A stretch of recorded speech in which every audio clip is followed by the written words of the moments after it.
Ladies and gentlemen, please join in welcoming Kent Emerson, President of the Empire Club of Canada, to the podium.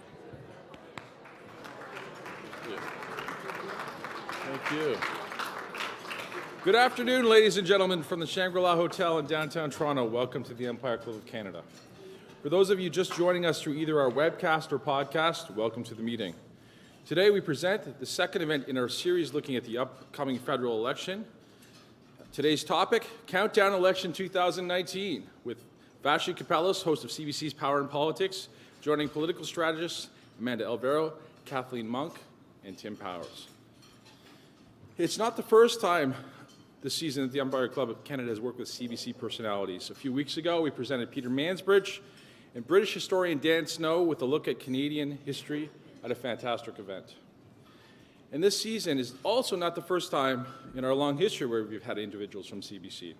In a 1991 speech to the Empire Club of Canada from President of CBC at the time, Gerard Villot, he described the role of the CBC with Canada as the following.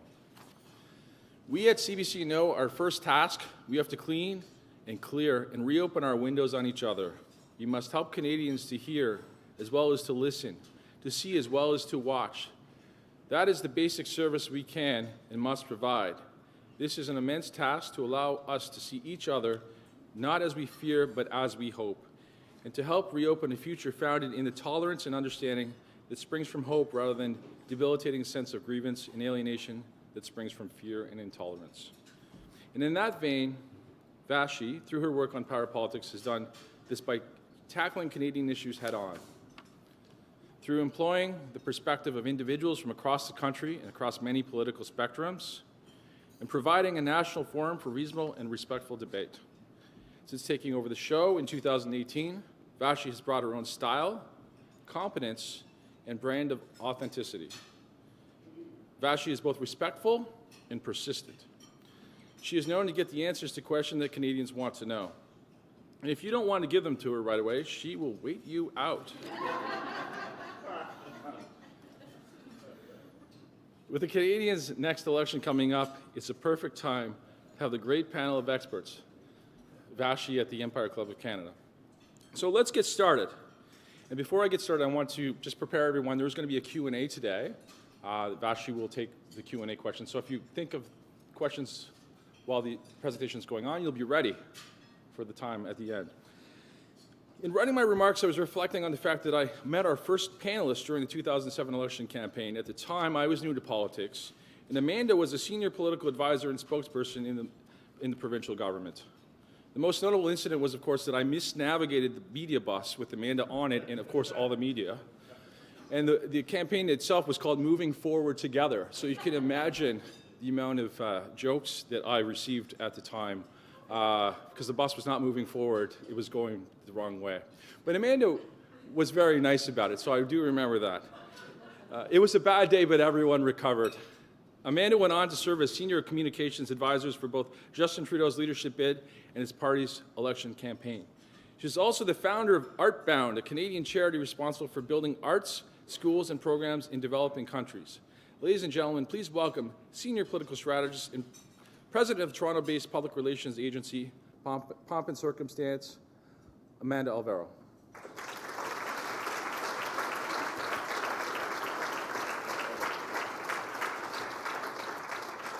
Our next panelist is a senior communications and campaign strategist with over 15 years of experience in media, politics, and the non-for-profit sector.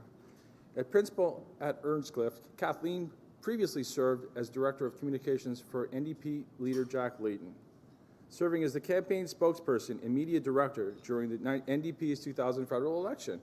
She is also the founding and executive director and catalyst for the Broadband Institute. Kathleen previously worked in newsrooms in Toronto, Ottawa, and Washington. She holds an MSc in politics and communications from the London School of Economics, so no degrees at all, and remains an active volunteer with Equal Voice. Please welcome political strategist and principal at Earnscliffe, Kathleen Monk.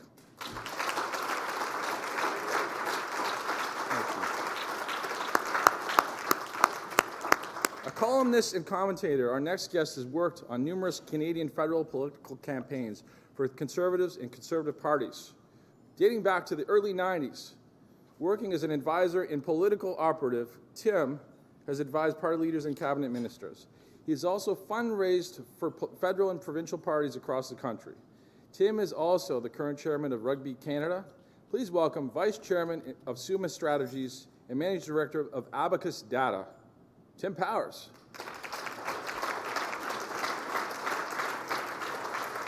Thanks, sir. And today's moderator, prior to working at CBC, was Ottawa Bureau Chief and host of the West Block on Global News. While covering federal politics, she interviewed everyone from Prime Minister Justin Trudeau to NATO Secretary Jens Stoltenberg. She's covered and anchored multiple elections, both federally and provincially. She also reports on stories and events all over the world. Before working in Ottawa, Vassy covered provincial politics in Alberta and Saskatchewan. She is the recipient of an Edward Murrow Award for her work on a series called Code Red, which exposed the shortcomings of Edmonton's emergency response system, and that has nothing to do with the movie with Jack Nicholson in it. During her downtime, Vassy loves to bake, read, and avoid exercise. That's what her bio says. I like that one.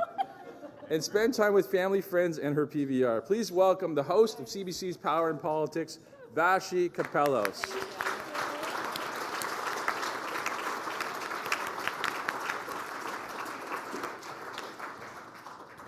Hi, everybody. So nice to see you. Thanks for ripping that straight from the bio. Appreciate it. I do like to avoid exercise and spend time with my family, which are all here. Nice to see you. I want to thank everyone so much for coming this afternoon. It's such a pleasure to do this in real life. Normally, I'm just sort of staring into a black box, talking to them from various parts of the country. Just in case you don't know, the reason kind of we're doing this is on our show, Power and Politics, 5 o'clock Monday to Friday, CBC News Network.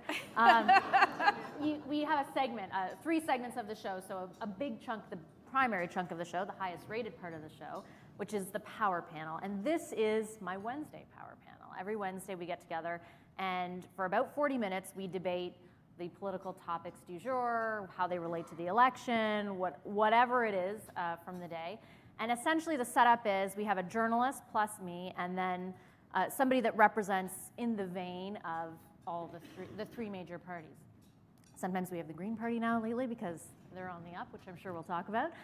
But this is the setup, and so that's what we're going to try to accomplish today. And as Kent mentioned, that we will be taking questions from the audience, so get your questions ready in about 20-25 minutes time. You can throw anything you want at these guys, and they will ably answer it, I'm sure. So the first, we're going to gear this whole thing towards the election because we're about 130 or 25 days away. Not that I'm counting, I'm super excited. And we want to talk about some of the issues involved in it, the leaders, their weaknesses, their good qualities, and what we think is going to happen. So Tim, I'm going to start with you. What is the defining issue of this election going to be? Affordability. How's that? You want more? Yeah, Usually please explain why. Yeah. I think though the economy is doing exceptionally well, and the government was looking to trumpet that, as they should, on Friday. I think we've had the lowest unemployment since 1976. Do you want to say that again? It is being captured. It's going to be captured. So one compliment you'll get, but people across the country feel hard pressed to live and survive and to get forward. I've seen it from Newfoundland and Labrador, where I'm from, all the way out to the West Coast, and parties are seeing that anxious nature, and you're seeing it in the distemper of the times in what's happening across the country in recent provincial elections. The established political order, rightly or wrongly, is being questioned. One quick example of that, look at PEI. I mean, I'm sure you don't all look at PEI, you may vacation in PEI. Best economy in the country, they just kicked their premier out. Normally that premier would be sailing home, so it's going to be affordability. Okay, so Amanda, if it is going to be affordability, how do the Liberals handle that? You know, 1 million new jobs since Justin Trudeau was elected, yet even on Friday when he was in France, he's acknowledging that there is that anxiety out there. I get tweets all the time. You keep talking about how good the economy is, but my life doesn't feel any better. So how do the Liberals address that? Yeah, I mean, the economy only matters as it matters to your own pocketbook, as it matters to how you feel when you wake up in the morning, what you can afford, how you can afford it. Can you get to, the hockey practice? Can you get your kids in dance classes? And I think that despite the fact that the Liberals can trump and should continue to trump the idea that the economy is strong, the unemployment rate is at an all-time low. The problem is if people don't feel it, if that anxiety lingers underneath, they're going to make that a reality at the polls. But I think that there's another thing that's happening, and I agree. I think affordability is going to be one of the defining issues of the campaign. I think the Liberals would like climate to be another defining issue of the campaign, but I don't think it will be. I agree with you. There are some other issues, though, that are percolating underneath, and those are values issues. Things like women's reproductive rights. You hear me? Women's reproductive rights. I think that is, it's, you know, you can feel it just under the surface. Immigration and some of the issues related to that, the kind of country I want to live in, what it looks like, what it will look like for my kids and their grandkids. I think those issues may play a bigger role than we think, and I think they may play a bigger role than we've seen in the last number of elections. That would be my prediction. I want to circle back and then get your response to that, but Kathleen, what do you think the big issue is? Yeah. Yeah, so I'm going to say a bunch of things that are important, but I don't think are going to be the issue. So climate, already been mentioned. We know for millennials, it's one of the top 2 issues. For the general population, it generally comes in the top 5 for about 40% of the population. Then there's the issues that Amanda just points out, the values, the identity-based issues, right? We saw a campaign recently in Alberta run largely on those identity issues, right?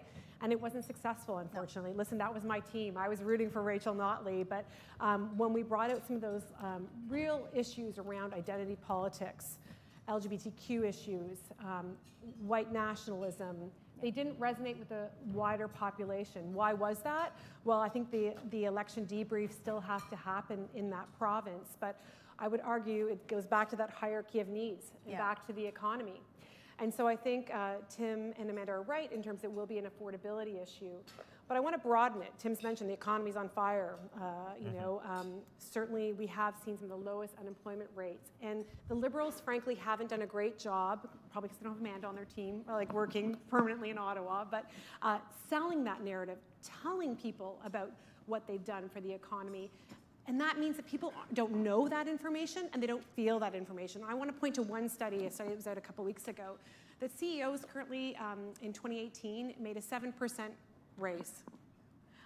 They generally, an average worker has to work 158 years to make the same salary as a CEO makes in 1 year. It's that disparity that is causing so much anxiety, that they don't feel that their children are going to do as well as they are. Now listen, I know the audience I'm speaking to. I know I'm speaking to the Empire Club, right? I know this is not necessarily going to be a popular message, right? That I'm coming in saying CEOs need to take a pay cut, right? We need to give workers more. But I think it's really important that we start talking about that income inequality issue and talking about ways in public policy that we can try to solve it. Okay, I want to circle back to what Amanda brought up, and that's values, and we've seen a lot of that. Is abortion, is Michael Cooper and what he said going to sink Andrew Scheer in this election? It's a winning proposition for the only male on the panel, isn't it? You're welcome. Thank you. As a pro-choice male, I better proclaim all of that. I don't know if it'll sink them, but things like the Michael Cooper incident. So for those of you who don't know, Michael Cooper, Conservative MP, was at the Justice Committee a week or two ago. He read from the manifesto of the New Zealand shooter while interrogating, and that would be the right word, a Muslim witness. It was dumb. It was really stupid. He apologized. He did apologize. He was trying to be too cute by half. The Conservatives can't make those mistakes on an ongoing basis because unlike the other two parties who have different troubles when it comes to identity and values, the Conservatives are more vulnerable in that area. I don't think the forced upon abortion debate is going to sink the Conservatives. I think it's a deliberate strategy, and maybe it's not an ill-conceived strategy. It's not borne out in fact based on what Scheer has said, but it certainly is designed to make women uncomfortable with the Conservative leader. I think he has to be more forceful in constantly recognizing that this is not an issue that should be pursued or will ever be pursued. And frankly, I just wish the Conservatives, and I'm speaking personally here, would put this issue to bed and would put the whole issue of marching in pride parades to bed. Like we live in 2019. So stop playing footsie with some of the SoCon crap that's out there. That's But the probably fact not going that to make they you. can't put it to bed, Right. the fact that they won't put it to bed, will be the reason why people will have to think twice about voting for them. Do you think, though, like what Kathleen said, do you think that what happened in Alberta can be sort of extrapolated to the rest of the country? Like, if the Liberals push it too much, are people just going to tune out to that stuff and be like, hey, it still matters if life's affordable or not? No, because I think that there are different issues that happen in our prairie provinces and different ways of expressing those issues and a different point of view on those issues. And I think one of the things that the habit that we fall into, and we get into some of these Twitter exchanges, which have been really fun lately, but we get into them, and I hear a lot from women who say, but it won't happen here, not in our country. It might be happening south of the border. It might happen to them. And then you look at the cover of the Sunday New York Times, and 10 of 25 YouTube stars, right-wing YouTube stars, that are reflected on that cover are Canadian, not American. It is happening here, and it's borderless. It's happening across borders, but I think the messages that resonate in Alberta are very different than messages that resonate elsewhere, particularly in Ontario and Quebec, but elsewhere in the country as well. So I think that that's the reason why we're seeing this debate percolate the way it is. I don't think that it's on fire, but I think it's close. And I think when you have 12 Conservative MPs attending an anti-choice rally and the leader not condemning that, women in this country have reason to be hella mad. You can be mad, and I get not condemning it, but I mean, come on. What happens on YouTube? But what happens on YouTube is not a reflection of what's happening in the Conservative Party. Really, we're going to start talking about what happens on YouTube as a reflection of that. Scheer has said, Harper has said, and I think what people don't understand, and Mike Van Seelen and others here who have worked in the government would tell you, if the Conservative Party ever moved to change the current status quo, because we actually should codify the law to allow for abortion, if there was ever, half the Conservative Party would walk away or more. But 15% of the party shows up at an anti-choice rally. 15. Yeah, but are they not? But to be fair, are they not allowed to believe what they believe? If the leader insists that they're not going to legislate on it, sure. I mean, there are people in this country who have differing views, but not as. But the reality is that Andrew Scheer was elected on the 13th ballot of his leadership. Like, he did not win a resounding majority. Like, he just squeaked through, right? He has no coalition of the willing that's behind him. That's right. And as a result, it is really hard to keep all these people together. And he wants to keep on mobilizing his more socially conservative base to volunteer, to donate. He has to keep on feeding red meat to those masses. So he has to allow the 12 Conservative MPs to go to those rallies. But the same thing, I think the bigger point here from a strategic point of view is these series of events. And let's roll back the clock a little bit. Let's go back to Lynn Bayek. Do we all remember who Lynn Bayek is? The senator, formerly Conservative senator who has had to be kicked out of caucus. It took about a year for her to be kicked out of caucus for publishing some really heinous letters on her website. That took Andrew Scheer a really long time to do that.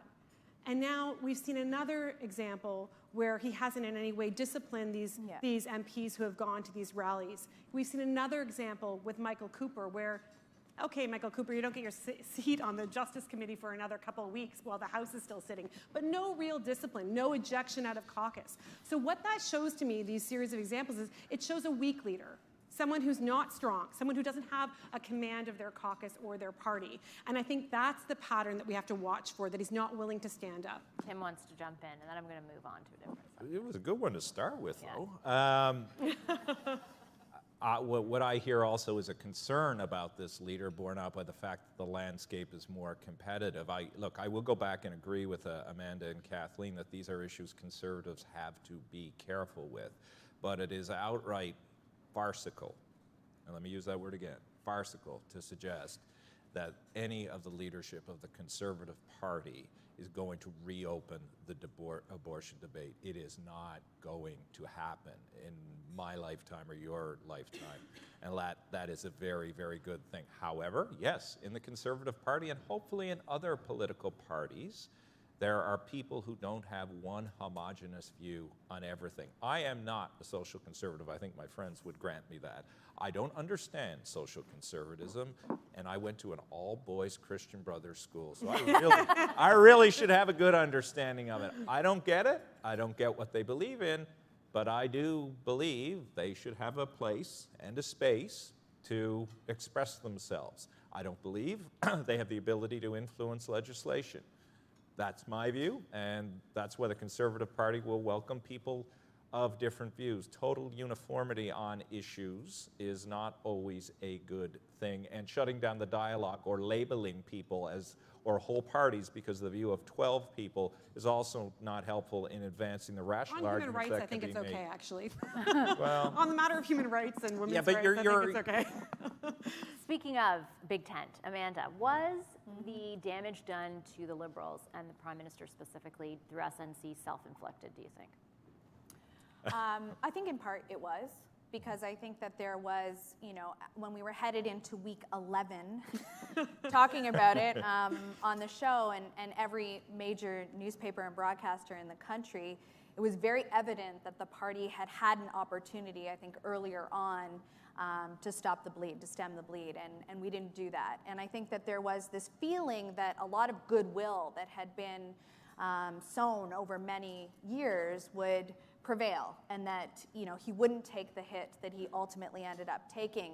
I think we relied on that too much, and I certainly think we relied on time too much. And what should have happened, in my opinion, is that very early on, there should have been an apology.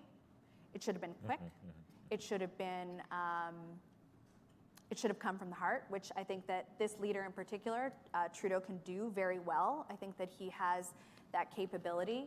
And I think had he have done that, I think Canadians would have been open to forgiving some of the things that they found to be an issue as it related to SNC. But damage that was inflicted day after day, week over week, ultimately led to what is now a big slide in the polls, and time for us to rally and have to get behind other issues and remind Canadians why they fell for him in the first place. Do you think he can, I'll move over to Kathleen, what do you think would need to happen? I mean, put yourself in their shoes for a second in order for him to recapture, for the Prime Minister to recapture the sentiment that existed prior to that. Well, first of all, I think that it's natural in a four-year cycle that they would have had that dip, and they really didn't have that dip until 2019, which was amazing, really, largely because for most of his tenure, he was kind of he wasn't facing real leaders, right? Jagmeet wasn't elected. It took a while for Scheer to get elected, so he's only really facing an opposition now. I think they were technical mistakes, like Amanda alludes to. They should have gotten out there and followed the comms plan of kind of apologizing. But what they need to do now is they need to focus on women.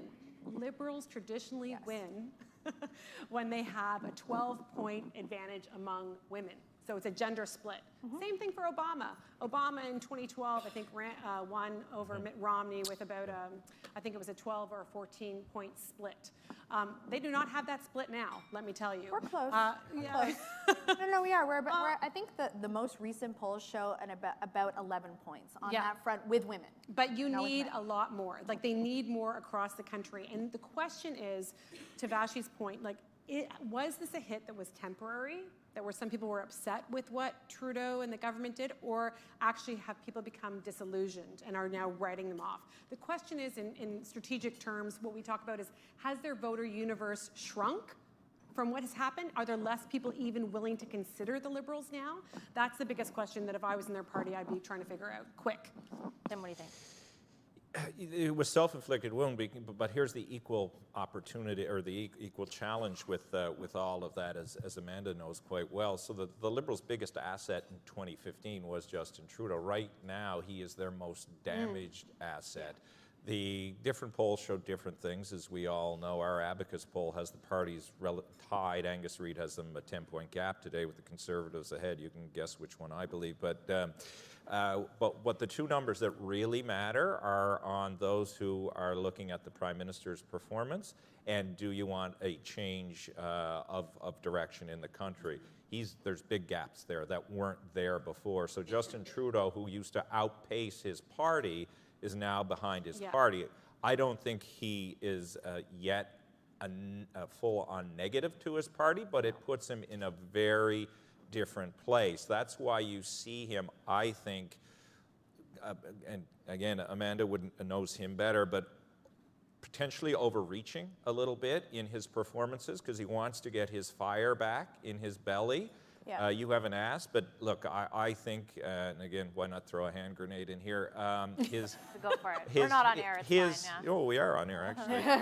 Who are you? His response to the Missing and Murdered Indigenous Women's Inquiry and not saying genocide, then saying genocide was an emotional overreach. There's a whole legitimate debate to be had about that word, but I think that was the Prime Minister who cares about this issue going too far and creating a climate now where he's again being criticized, even by some of his own people, including very well-respected people like Irwin Cotler and Romeo Dallaire. He interestingly, this morning, actually, on Radio Canada, he muted his response and said cultural genocide would be more appropriate. Tim's referring to the Missing and Murdered Indigenous Women and Girls Inquiry, which the finding of which was that what has occurred and is occurring with these women and girls amounts to a genocide. There was a lot of conversation, obviously, as that released. Which leader will call it that? Will the Prime Minister label it that? If so, what are the implications? He at first didn't for the first day, then moved on and did call it a genocide.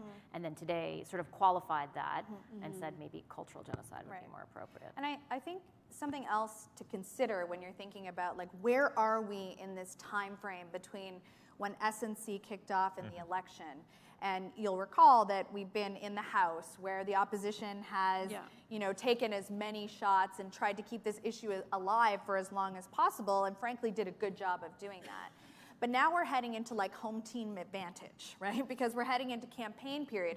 And what does Trudeau do really, really well? He campaigns really well. He tours really well. When he's on the ground, when he's with people, when he's meeting people in the big town halls, like that's his sweet spot. So we do have that, and I think that that's key. It's not, I'm not just saying that, it's not just, some liberal spin for you. I really do think that there are leaders who do very, very well in the House, and there are leaders that do very, very well on the road. And he is a leader that does well on the road, and that happens to work for us because we're heading there. Speaking of leaders, I want to get, the number one question I've received over the past few weeks is this green thing real? Yeah.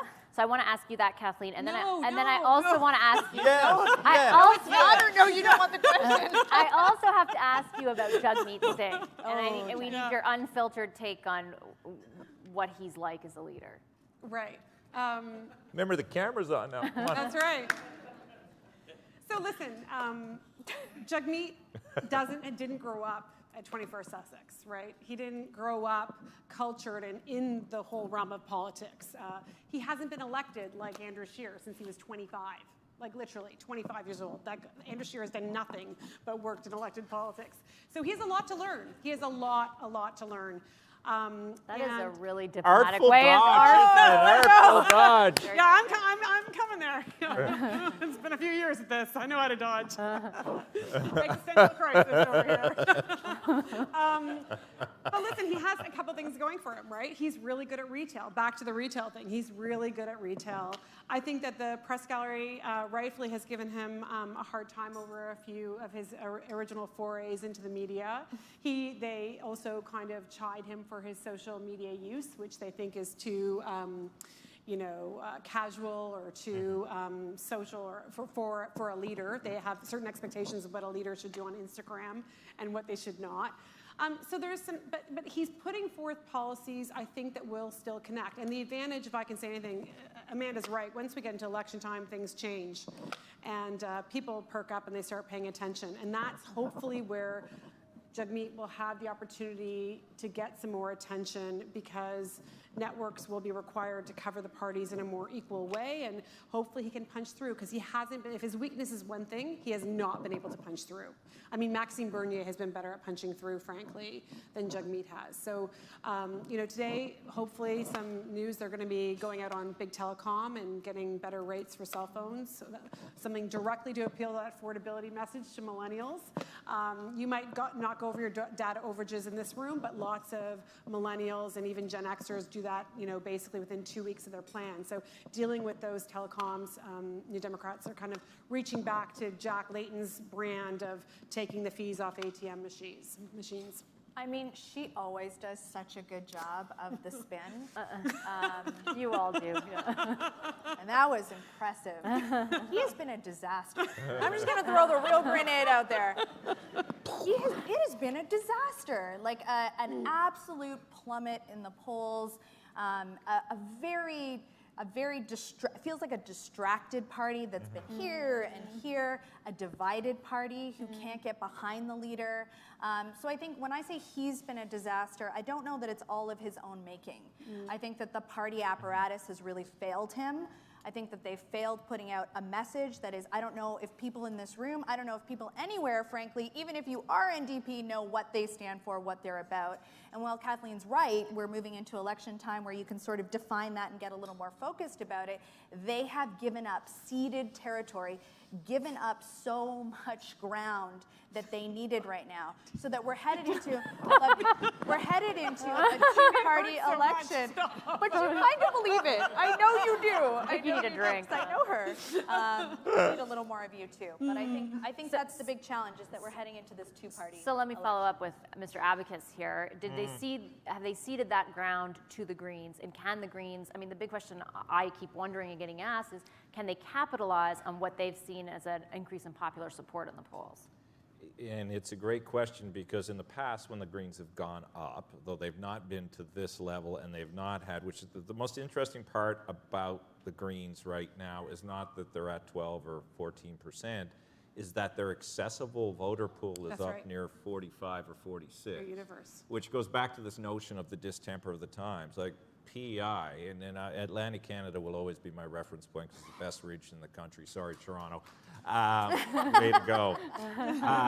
In Atlantic Canada, which has stable voting patterns. Tim always does that because he knows there will be at least one. One. In the Exactly. audience. At least one. Exactly. They just elected a Green opposition in PEI, which is strong Liberal territory. Whether that bleeds over provincially, I don't know. In Fredericton, there could be a seat that the Greens could win. The Greens' greatest challenge, Vassy, to get to the answer to your question is, do they have the organizational wherewithal? If I were Elizabeth May, and I'm not, and I'm going to stop there. She's a lovely person.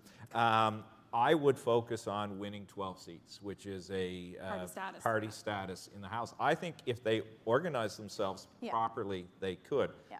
The challenge they have is they still see themselves as a movement. Now, a movement can work at a provincial level, focused on mass in a small area, as it did in PEI, as it did in New Brunswick. So yes, I think they could be real this time, but they need to be really strategically smart about where they focus their limited resources. Okay, I want to open up the floor to questions from the audience. There is a microphone, so maybe raise your hand if you have a question. Gentleman over here. There's a microphone, sir. Thank you so much for coming tonight. You haven't mentioned anything about international, or China, or whatever. All your focus is so-called being about the women's issues and so on. Can you give me some idea as to what you think the various parties are able to do in terms of foreign affairs? And if you have time, I'd love, Tim, if you could mention some of the potential candidates for a Conservative cabinet if the party was elected. Let me start on foreign affairs. Well, you get the first quick answer that generally doesn't tend to dominate federal elections, the one exception, of course, being 1988 and the free trade election. I think where foreign affairs will come in here, and it's a good contrast for the Prime Minister, is the Prime Minister invoking Justin Trudeau a lot, or sorry, Donald Trump a lot, and as he will, Doug Ford. My God, I'm off on the names today. As it relates to China, I think all three parties have a very similar perspective in that nobody really knows what to do to a significant degree to move the Chinese off their position. You know, there's been a lot of talk in the last week, Mr. Mulroney recommending Mr. Chrétien, which in and of itself is historically fascinating. Two sworn enemies, one advocating for the other. Whether the Prime Minister will do that or not, you've had David Mulroney, the former ambassador, say that would be ceding too much to that. Mr. Chrétien, just to interrupt for a second, Mr. Chrétien did say he's willing to go. He's willing to go. Well. I think we all don't know how to deal with China, my last point, but we better figure it out because China and its ambitions are real and they're definite and they're forcing their hand very strategically all over the place. One very quick story, which our team here knows, we did a panel on China before, and I'd offered a small critique of the government. Very next day, it was Chris Hall who was also on with us, who also offered a similar critique. We got a note from China Global Television, will we go on and repeat that? Like, the Chinese are very aggressive.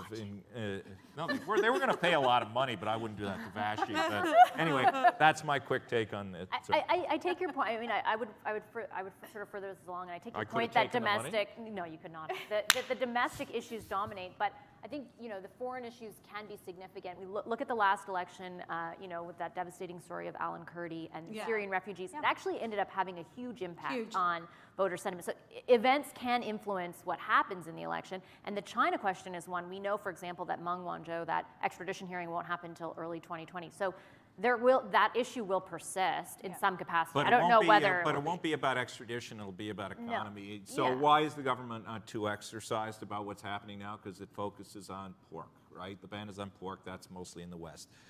Again, my colleagues, my colleagues have heard me say this. If the Chinese go after fish in the East, it'll be a very different story, because the East is dominated by Liberal MPs, including some very powerful Liberal MPs, whose very electoral futures will be hanging on what happens with the various fishing industries on the East Coast.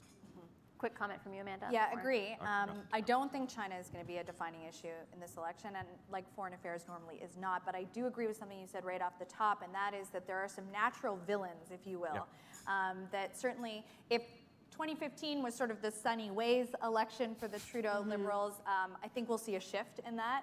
I think. Or we already have. The forces of darkness are at the door. But it's a little bit of an allowance for the Liberals to contrast in ways that they hadn't in 2015. And there are some natural villains or natural opponents to take on, Donald Trump being the most obvious, but certainly using aspects of his personality to weigh into people like Doug Ford, Jason Kenney. That works really well for Trudeau, and making those contrasts and also making those linkages to Scheer. How much does Scheer look like, act like those people? What is at risk? What is at stake? And I think those contrasts tend to work well for people, because if you're an Ontarian and you're watching what's happening with the Conservative cuts, things that you really care about, like education and libraries and breakfast programs, God forbid, those are things that people get. And when you talk about affordability being a really important issue, and you're able to contrast it with what's at stake, that can be an extremely powerful combination, especially if you're sitting in that nice middle like the Liberals do. On foreign affairs, I don't think that the China stuff gets resolved until Trump decides what he wants to do. Totally. Right now, we have no ambassador there. They have no ambassador, or the ambassador is about to exit from Canada. So what we've seen the government patterning doing is, trying to make deals with Japan, do other things. They're staying longer in the House potentially to ram. Actually, the minister is here. We could ask her. Maybe somewhere. She had to go. Okay. Are they really going to stay until July to ram through the NAFTA 2.0 deal, right? Because they see that as one of their economic and foreign affairs kind of priorities that they've taken over since 2017, since Trump came in. So I think that's it. But people ultimately vote on that hierarchy of needs, and that's often closer to home. Really quickly, who's the Minister of Finance? This gentleman also asked about it. It won't be Pierre Poilievre. How's that? How much let's bet on that. Yeah, I bet it. Bottle of wine. I'll bet you a Raptors ticket tonight. If I had one, I don't. I didn't spend $200. I don't know who'll be the Minister of Finance. It won't be the critic. It won't be the critic. Amanda just said Bill Morneau. Clever. Let's take another question from the audience. Anyone have one? There's a couple over there. Yeah. We'll just get the mic to you both. You guys can fight over it. Take two. Well, I want to address three items. One, you talked about the election, and just to remind you that 30% didn't vote, 68% voted, and 61% voted against our current party. So on the issue of disparity, I wanted to talk about, I'm a chief in the unsurrendered Aboriginals, and what happens in the unsurrendered Aboriginals is that you have two kinds of Indians. You have Indians that are surrendered, as led by Perry Bellegarde. They are seated, and they are under the Indian Act and want to get out from under it, and have been on funding payroll for 150 years, and they only got $21 billion from this current government. On the other side, there are the Métis that are 30 million strong all across North America, and they got absolutely nothing. And when Lynn Mayak, the senator, was talking about natives that made a difference, she was talking about the Métis trying to find examples in the surrender nation, and of course there were none, whereas our current parliament buildings are being lifted because of a Métis chief that decided that we need to protect our parliament buildings, and thousands of buildings across the world have been protected in those areas. So my question is, when we raised the question, the current government bulldozed our tribal offices, bulldozed our land. When we took them to court, the court then said, look, you're charging with terrorism, 10 days in court. The judge says, I'm going to give you a reserve decision. It'll be released on October the 21st. When it came on 21st at 9 o'clock, it was delayed for 4 hours for the AG to get there. It did exactly the opposite to what they did in SNC. So my question is, disparity, I think that's going to be the key in the next election. What do you think? I think the key is going to be to get the people that didn't vote last year to do it. And I question whether, if the government is going to deny certain Canadians water, is that genocide on the current day? Okay, let me take a crack at that. Only because I have an extensive background in Indigenous affairs. I worked in the department. I've done 2 academic research degrees on it, and have done work with the Métis people. Let me start with the current government. I think the intentions of the current government have been good and legitimate. I think where the current government has had challenges, and I think the Prime Minister has recognized this himself, is in the expectations that so much of the things you've just alluded to can be dealt with in a 4-year period. They cannot be. As it relates to Métis, funding arrangements have changed with the Métis people. As you know, there is now an educational funding arrangement with the Métis that exists in Manitoba and elsewhere. Yes, there is, sir. Happy to. Yeah, and I'm familiar with the Labrador Métis, and they're in the process of signing an agreement on land claims benefits and the opportunity to take advantage of the resources in the east. I don't think you can call what happened, and again, I've written a lot on this, so I'm happy to defend it, a genocide to our Indigenous people. It was horrific. It was ill-considered, but a genocide in the truest terms. I would dispute all of that. I think what has happened that is good for all Indigenous people, Métis included, is that for good or for bad, no resource development in this country, and I think it's actually good, happens without the consideration, input, and oversight of Indigenous peoples. We're never going to fix the history. We're never going to get it right, but we're doing better, and no one party is good at this. We all need more to do, have more to do here. Well said. I have just a few. Do you want to quickly answer, and then I want to take some more questions? I just want to pick up on the thread, because he addressed the Indigenous issue, but I want to pick up the thread on the engagement issue about voter turnout that you raised. So I have a friend, Tanya Cameron, who does Aboriginal Rock the Vote up in Northern Ontario. But also, what we did see in the last election, I think it's important to point out, is like a 57% turnout between that group, between 18 and 24. That was a record high. Will we see that again? We can, we've joked on this panel before that they all came out because they all wanted marijuana to be to get through, but what will drive those people to the polls again? But I do think that it's important that we try to raise, increase turnout in any way we can, and increase civic literacy in our schools among even pre-vote age students. Okay, I want to take another question. We have time for a few more. There's one there. This gentleman there in front. Okay. Hi, thank you.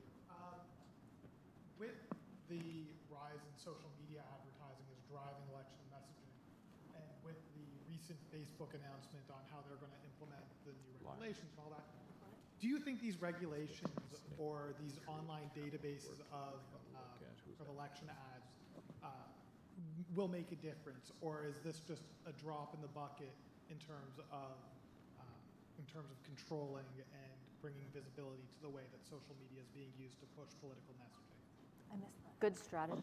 Good question. Yeah. Basically, like, is what Facebook announcing actually going to mitigate any of the concerns around what they use the data for, or is this just drop in the bucket? So I've studied C-76 pretty extensively, which is a new election law that came in December.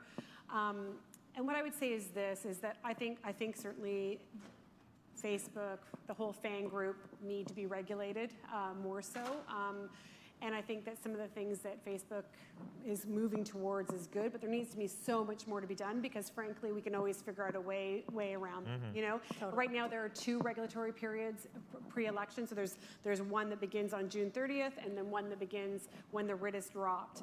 And while it certainly lowers the amount of money that can be spent during those times, it doesn't do anything in between electoral periods. And there are ways that people can work around that. I mean, I think that. And going back to the last answer to the gentleman before you, I think it all depends on civic literacy and actually understanding and teaching our students and adults, for that matter, what disinformation is and how to look through that. There's some really interesting, I sit on the board of a group called Civics, which does a student vote project and does democracy boot camps for teachers all across Canada. And one of the things they're trying to do is try to teach people how to understand what is misinformation, and how to kind of go through a website and understand if it's true or not. And that's a skill, a literacy skill, frankly, that we can all use. Amanda, do you want to weigh in? Then. I agree. I think that I don't think it's enough. I think that we will be bombarded with third-party messages. I think that it's very difficult to delineate between what is an actual paid message by a party and what is the third party, how is the third party connected, especially when we see, I'm sorry to call out the Conservative Party again, but especially when we see the Conservative Party putting so much effort and emphasis into their own sort of channels and their own ability to disseminate news their way. I think that is a massive challenge for the voter, for a frankly somewhat uneducated voter who may only be paying attention when it's election period. I think that because of Donald Trump, we've gotten into this place where the idea of fake news, like our real news agencies and broadcasters somehow broadcasting fake news, is also a problem because people really don't know what to believe, where the source of real and good information is. And I think it's really important for people to go back to the sites of each of these parties to understand what these platforms are, because we will be hurling and throwing so many balls, and a lot of it's going to be BS, and people have to find a way to sift through that to get to the core. Yeah, you're never going to regulate it mean-spiritedness or moronic behavior. Turn Twitter on at any moment of the day, you get plenty of that, totally. No matter what the regulations are. The other challenge you have is less the vehicle and more the political culture. We now have a more refined political culture where all parties engage in very demarcated attacks and focus, and you're training young people to do this. Yeah. So they don't have the ability to impose a little bit of humanity in the conversation. It is you're right or you're wrong. There's nothing in between. And all politicians, the last point I'll make, are encouraged by their political leadership to use social media because whether it's true or not, they assume they can have direct-to-voter contact. I mean, I'm a big fan of hers, Catherine McKenna. Catherine got herself in trouble most recently for doing a video in a bar in Newfoundland with Mark Critch where she said, what I learned is if you talk the loudest, you get hurt. She's actually right in saying that, but that became a condemnation of, look, what a twisted way of doing politics. So, yeah, just shut down your social media. But I think we also all sort of predict the ugliest and nastiest election campaign. But we can do something. People have been saying Yes, we can. I've been on for the last 6 months. It's going to be the worst, ugliest campaign ever in the history of Canada. Well, let's just try to change that. Like, everybody, raise your hand right now. Raise your hand. Put the other hand on your heart. You're already mean Let's just commit. Let's just commit. Okay, I have time for Pollyanna over here. I have time for one more really quick question. If there's another one, yes, over there.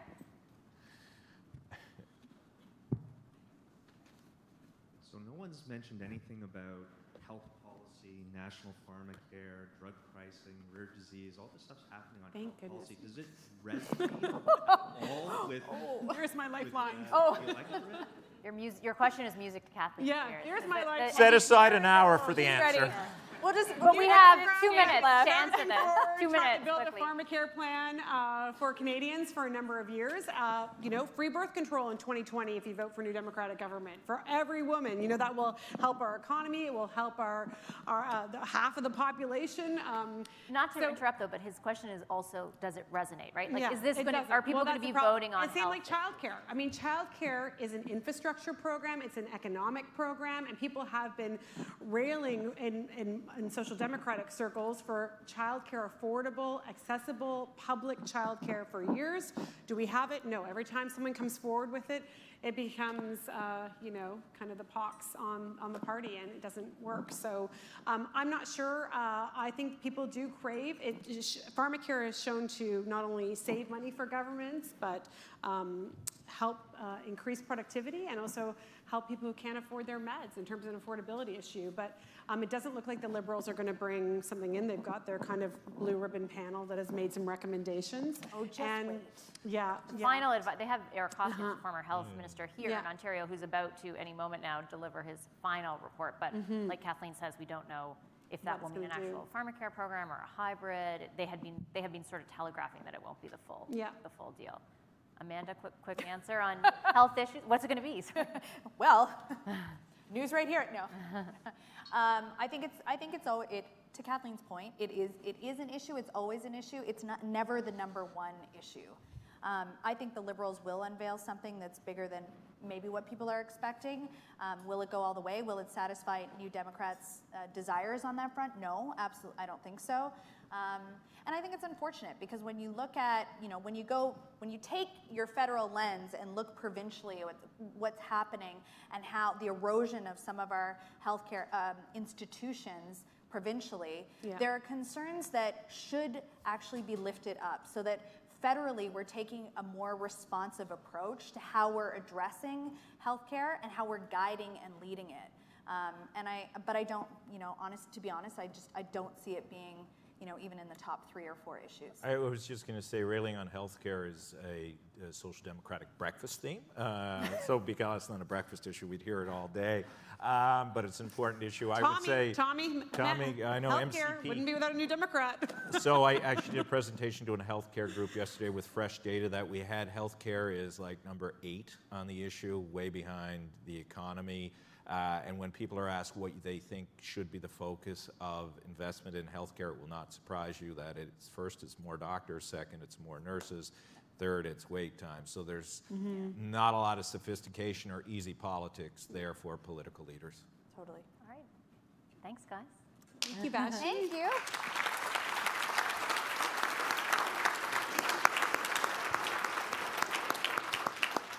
So our lead sponsor today, Takeda, I'd like to thank you for sponsoring again. I'd like to welcome Rebecca Yu, Vice President, Market Access and External Affairs from Takeda, to give our thank you today.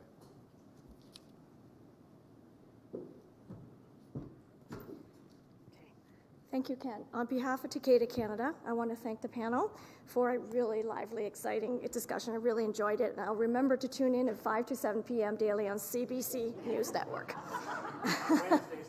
Wednesdays especially. As the Canadian affiliate of a top 10 innovative biopharmaceutical company, Takeda Canada appreciates the opportunity to sponsor today's event. Founded in Japan 238 years ago, Takeda's mission is to deliver better health and brighter futures for patients through life-changing medicines.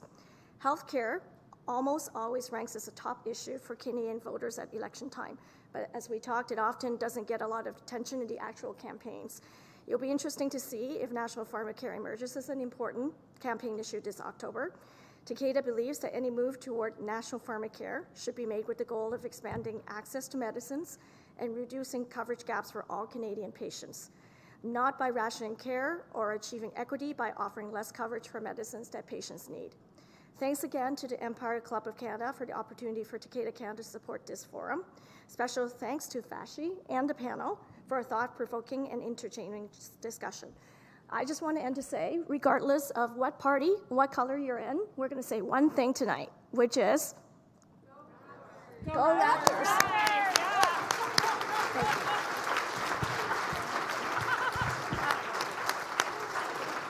Thank quick announcements. I want to recognize a gentleman here who will be the next president of the Empire Club starting in July, Mr. Mike Van Solen. He's going to take over and succeed me in all kinds of ways. Thank you. A couple more recognitions. I know Minister Ng was here. I think she might have departed, but the Minister of Small Business and Export was here. Gordon McIver, I just want to thank a gentleman here who has helped me very much through this season. We're about to launch our 39th event, so it's been very busy, but he's sort of been there as a sounding board, and it's been very helpful, and I want to thank you, Gordon, for that. Thank you. I also want to recognize a gentleman who has spoken here, but Tony Van Strabenzi was of all the presidents of the Empire Club in the last 115 years, and no, we're not as old as Takeda. But he probably has the most prestigious year because he had both Audrey Hepburn and Ronald Reagan in the same year, amongst other people. So he was known for bringing the sort of most prestigious folks here for all the years. And then something came up in the talk today. We are having a discussion on hate on this Thursday for any of you who can come out. There's a few tickets left.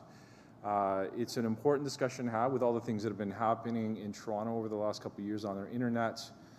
It's a difficult discussion, and we're going to have it here. We have an academic. We have Bernie Farber from the Anti-Hate Network, and we have Mohammed Faqih, who just won a lawsuit against a gentleman who had been he'd been victimizing him online and for $2.5 million, and he would be giving. I'm not going to be giving the introduction. I'm asking Mohammed to give the introduction. It's going to be a great event on Thursdays for any of you who could attend. We also have an event this June 13th with Minister Ng, who is, it's an evening event who's coming to, it's called Women Who Build, so it'll be a tremendous event. And finally, we have the Health Minister of Canada on June 24th. So thank you very much, ladies and gentlemen. Meeting adjourned.